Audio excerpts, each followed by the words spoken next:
Assalamualaikum warahmatullahi wabarakatuh. Berikut ini adalah bahasan masalah pendidikan di era COVID-19 tentang penggunaan BOS atau sistem pembelajaran yang diterapkan by Nadiem Makarim, Mendikbud RI. Ini Mas Nadiem berbicara atau membahas tentang pembelajaran dan penggunaan dana BOS selama pelaksanaan COVID-19.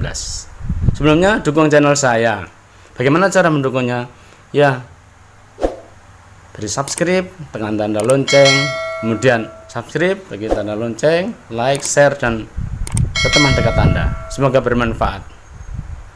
Apakah selama wabah COVID-19 perlu perubahan kurikulum? Begitu pertanyaannya. Karena kondisinya memang berbeda jauh dengan kondisi normal. Beginilah jawaban sang menteri. Saya bilang, tidak harus selalu melalui kurikulum. Malah cara terbaik untuk menyampaikan masyarakat sampai ke rumah adalah melalui channel TV. Itu yang reach-nya jauh lebih besar. Jadi kita akan fokus di situ agar langsung cepat terasa dan bisa tersalur kepada masyarakat yang membutuhkan informasi ini dengan cara yang cepat. Nggak ada yang lebih cepat daripada TV. Nggak ada yang lebih cepat daripada TV. Itu cara distribusi terbesar dan paling lebar reach-nya. Ya, jadi bukannya kita menutup kemungkinan untuk menciptakan kurikulum darurat COVID, tapi kita harus melakukan apa yang bisa secara cepat dulu, sehingga atau kita tunggu itu semua dan sampai masyarakat COVID ini terus beredar dan akhirnya tidak sampai juga. Jadinya kementerian itu harus selalu fokus kepada apa yang bisa yang bisa netes di masyarakat dalam waktu yang penting karena krisis COVID ini begitu cepat. Selamat sore, terima kasih Mas Menteri atas waktunya. Mas, ini masih terkait dengan penyaluran dana BOS. Tadi kan udah dibilang kalau misalkan dana BOS ini diskresinya kepala sekolah, dibebaskan oleh kepala sekolah. Cuman sepertinya harus ada gambaran ideal gitu. Tidak secara eksplisit, tapi dari Kemendikbud sendiri idealnya seperti apa? Saya kasih simulasi ya. Misalnya ada sekolah di Papua, di mana hampir 100% dari gurunya kecuali kepala sekolahnya itu adalah guru honorer. Bagaimana kita mau memberikan, lalu ada sekolah satu lagi di Jogja, misalnya di mana hampir semua gurunya guru PNS, dan dia fokusnya adalah kepada, dia adalah sekolah yang sangat mengutamakan kreativitas, misalnya, dengan melakukan berbagai macam proyek-proyek seni atau karya. Oke, ini ada dua sekolah berbeda. Satu sekolah di mana sosioekonomi murid dan orang tuanya lebih tinggi, satu sekolah di mana sosioekonomi murid dan orang tuanya lebih rendah dan hampir tidak ada guru PNS di Papua. Oke, bagaimana kita bisa menciptakan suatu di dalam kondisi krisis ini, di mana misalnya dua-duanya terdampak pada krisis COVID, di mana kita bisa menciptakan suatu ideal skenario penganggaran untuk dua sekolah ini yang luar biasa berbedanya.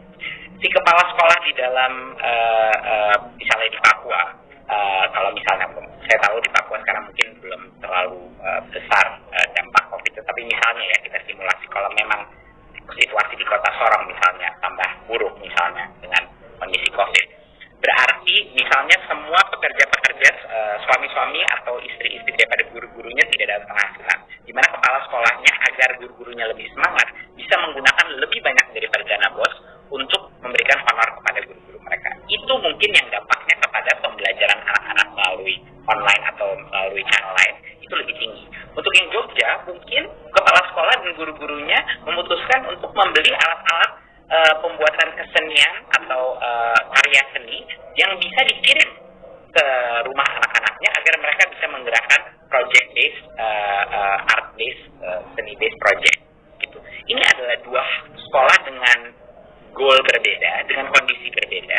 Mungkin yang di Jogja mereka sudah menggunakan Google Classroom dan lain-lain. Mungkin yang di Papua dia lebih fokusnya kepada TVRI ataupun melalui WhatsApp saja.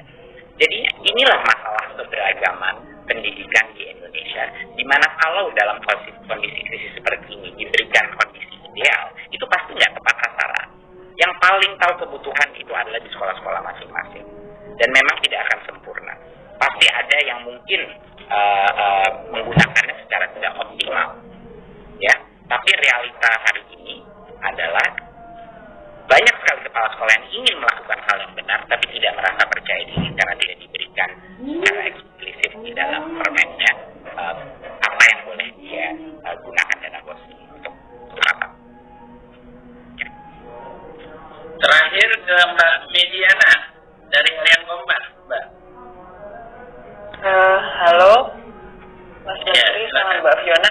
Ini mempertegas aja sih, mempertegas yang tadi dibilang Bu Fiona, itu berarti akan mengubah peraturan menteri atau surat edaran saja ya untuk dana BOS sama dana BOP-nya. Itu aja sih Pak, karena yang lainnya sudah ditanya duluan sama teman-teman. Mbak Fiona, mau jawab?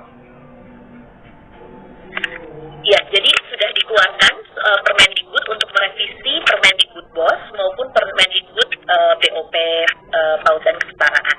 Jadi dalam bentuk revisi Permendikbud. Dan dua-duanya akan sudah disahkan. Oh ya. Jadi nanti mungkin bisa di-share juga ya Pak Ade ya untuk Ya, terima kasih. Ya, Oke, nanti kita share ke teman-teman semua. Terima kasih teman-teman untuk ini. Saya cuma mau bilang bahwa sebenarnya masukan-masukan dan berbagai macam pertanyaan yang diajukan hari ini itu sudah menjadi salah satu kajian kami untuk mengevaluasi ini terus. Jadinya hal-hal ketidaksempurnaan yang terjadi dengan online learning ini akan menjadi basis kita untuk bukan hanya terus mengimprove program ini, tapi untuk melihat setelah COVID-19 apa sih sebenarnya metode-metode pembelajaran online yang berhasil sama apa yang tidak berhasil.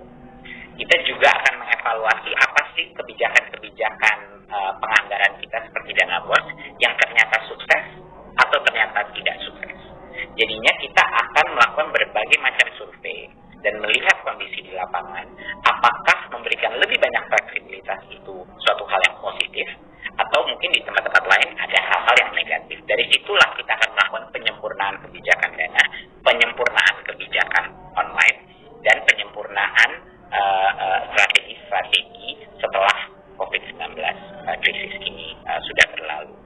Jadinya ini adalah bukan hanya kondisi krisis, ini adalah kesempatan untuk bereksperimentasi, berinovasi.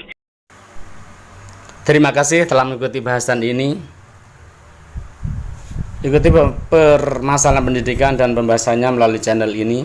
Saya berharap semoga bermanfaat.